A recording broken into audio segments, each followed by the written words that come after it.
Hello everyone, this is Jason from Primetime Aquatics. I wanted to share with you this awesome tank. This is a 40-gallon breeder that has got some Silver Tip Tetras in this tank. It's a common fish that I don't think gets enough attention. Let's take a closer look. So like I said, this is a 40-gallon breeder filled with Silver Tip Tetras. There's about 60 of them or so in this tank. This tank is actually serving as a quarantine tank because we bring these fish to our local swaps. That's why you see some odd things in here, like the shells at the bottom. This was originally set up as a shell dweller tank. May return to that after we move these fish out. But this is an awesome fish. We're definitely going to keep quite a few of them in our fish room because they are amazing, as you're going to see throughout this video. The Silver Tip Tetra is from Brazil, and there you're going to expect to see some softer water, slightly acidic, and on the warmer side.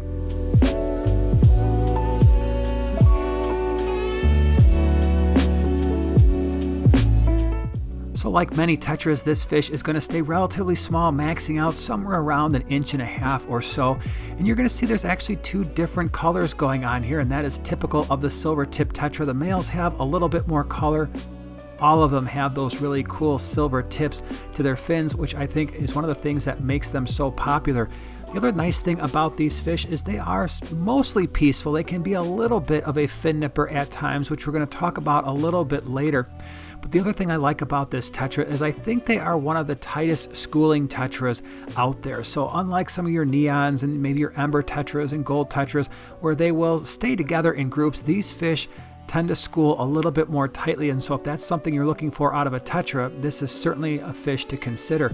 The other cool thing, and I'm going to show you this later on when we talk about fish food, is they go crazy for fish food, and it's really cool to see. So these fish are going to live around 4 to 5 years or so if you're keeping them in good water conditions. And the nice thing is there's lots of different types of fish you can keep them with. By the way, if you are looking for these fish or other really cool smaller fish, check out Flip Aquatics, flipaquatics.com. Their information will be in the description below. They are a channel sponsor that sells awesome fish that are healthy and going to thrive in your aquarium for years to come. So when it comes to tank mates, lots of fish to consider. You could certainly look at other types of tetras like the neon types or maybe the X-ray tetra. You could consider cherry barbs if you want a little bit of red color to your aquarium. By the way, we've got species profiles down in the description below. If you want to learn more about fish you can keep with Silver Tip Tetras.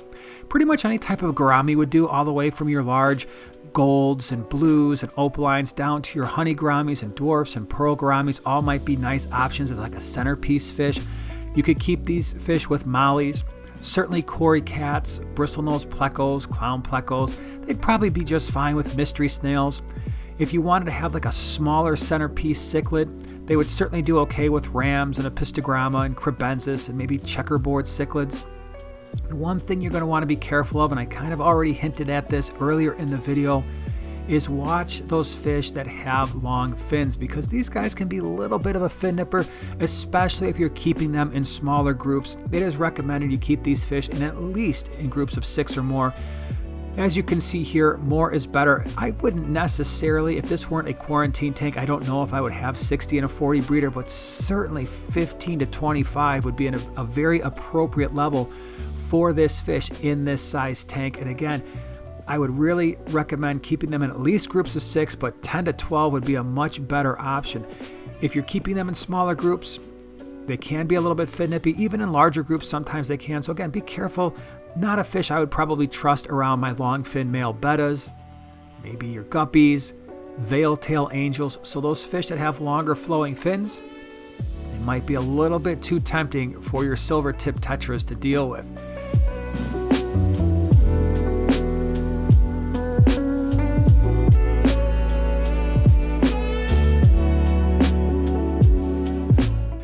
Water parameters are relatively straightforward. You're going to keep them like you keep most other tropical fish. They're going to be fine somewhere around 72 to 80 degrees. In the fish tank that you're looking at here, it's closer to 80. pH of somewhere between 6 and 8. For us, we keep our fish at a pH of 8. They do just fine.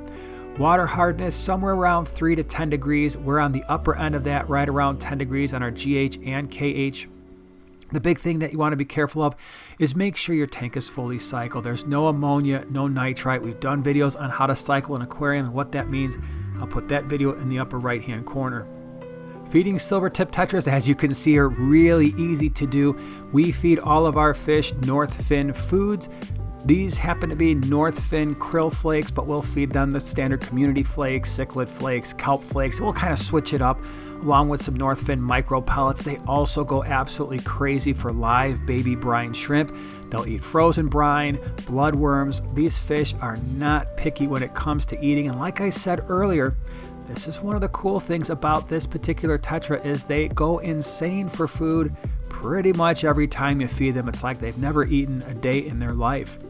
When you're thinking about tank size for these fish, they're not very large, right? We already said they max out around 1.5 inches or so.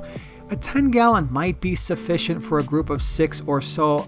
I would much prefer a 20-gallon or larger, just because A, I want to keep these fish in larger groups than 6. Again, 10 to 12, and a 10-gallon really isn't going to support that. And B, they are fairly active fish, as you're seeing throughout this video.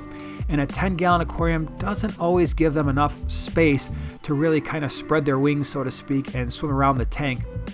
Decorating the tank, you can see here, like I said, these shells were here because there were shell dwellers, not because these fish require them in any way, shape, or form.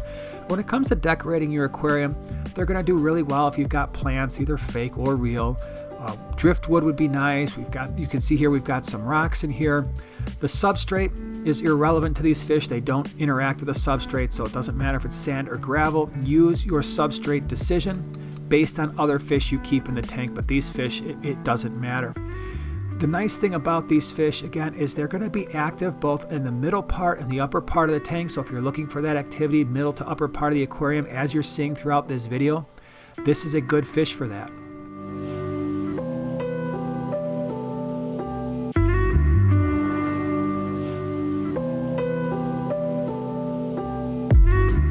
Just want to spend a couple minutes talking about breeding these fish. If you're interested in breeding them, obviously you need males and females. The nice thing about this tetra is they're a little bit easier to differentiate than other types of tetras. They are egg scatterers, so generally speaking, what people do when they breed tetras is they will put males and females in a 10-gallon aquarium, put a spawning mop in there. They will breed almost every day if they are well fed and the water is conducive to their breeding. You're going to want to get much closer to optimal water parameters if you're going to breed these fish, closer to a pH of 7. Water hardness on the lower side, maybe between 3 and 5 degrees. Water hardness would be more ideal. But they are going to scatter the eggs, at which point you're going to need to either remove the spawning mop to another tank or remove the adults to a separate tank, because the adults will eat eggs, they will eat the fry. The fry generally are going to hatch in 1 or 2 days, maybe 3, depending on water temperature, at which point the fry are going to be very, very small. And so you're going to have to consider what you're going to feed the fry. That's probably the main hang up when it comes to breeding tetras, is you're going to have to use either pulverized flake food or infusoria. And then once they get to a large enough size, you can start feeding them live baby brine shrimp.